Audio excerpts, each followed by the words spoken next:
12,000-ലധികം കുട്ടികൾ പഠിക്കുന്ന ബഹ്റൈനിലെ ഏറ്റവും വലിയ കമ്മ്യൂണിറ്റി വിദ്യാലയമായ ഇന്ത്യൻ സ്കൂളിന് റിഫയിൽ സജ്ജീകരിച്ച പുതിയ ക്യാമ്പസിന്റെ ഉദ്ഘാടനമാണ് പ്രൗഢമായ ചടങ്ങിൽ വൻ ജനാവലിയുടെ സാന്നിധ്യത്തിൽ നടന്നത്.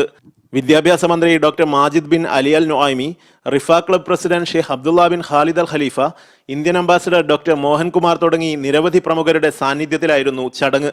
റിഫയിൽ പുതിയ ക്യാമ്പസ് യാഥാർത്ഥ്യമാക്കുവാൻ കഴിഞ്ഞതിൽ അഭിമാനമുണ്ടെന്ന് Indian school chairman Abraham John പറഞ്ഞു. Of the Indian community and also the demand of other nationalities. School വിദ്യാർത്ഥികൾ അവതരിപ്പിച്ച നിരവധി കലാപരിപാടികളും ചടങ്ങിനോടനുബന്ധിച്ച് അരങ്ങേറി.